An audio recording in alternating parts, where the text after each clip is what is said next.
Сәлем достар, мен бүгін қыстық соғымнан қалған сүрленген ет астым. Осындай сорпасы да өте дәмді, сондай жақсы өз бабында пісті. Сорпаның бетіндегі майын қамырға қалқып алдым. Мен қалқып, сүзіп, әбден сорпа суығаннан кейін бір жұмыртқа қосып қамыр елейсіз. Сонда қамырыңыз езілмейді, әрі өте дәмді болып піседі.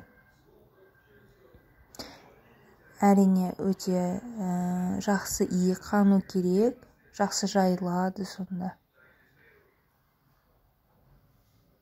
Мінекей етім де дайын болды, етімді түсіріп алдым. Өз бабында сондай сүрленіпті әбден. Алла берса, енді осындай сүрленген еттен наурыз көже жасауды бұйыртсын. Алдағы уақытта тағы да видео рецепттер түсіретін боламын. Бізде Алматы облысында етке картоп пен сәбіз қосылады. Қазымды осылай бір асқанға әдейі кішкентай қылдырып бөліп алған болатынмын.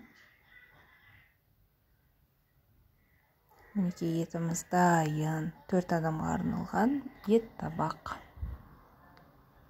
Етімді әбден езіліп піскеннен кейін осылай үлкендеу турауды жөн көрдім. Әр өңірде әрқалай, біреулер өте ұсақтап турайды, біреулер кесектеп қояды, молынан етіп қояды.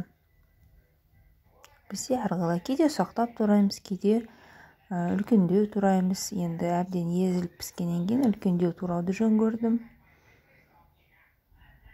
Қамырымды жайып дайындап қойдым, кішкене кеуіп тұрсын деп.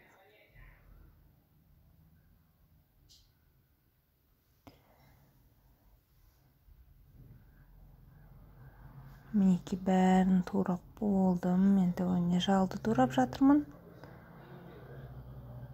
Шын айтсам, ең дәмді жері ғой осы жал деген. Қазақ халқы негізі өте дәрумендерге бай, тағамды жақсы көреміз ғой. Құнарлы. Қайнап тұрған сорпамызға жұп-жұқа қамырымызды жайып пісіріп аламыз. Бір қайнатып түсіріп алдым. Мінекей менің етім дайын. Ас болсын сіздерге де. Менің каналыма тіркелуді ұмытпаңыздар.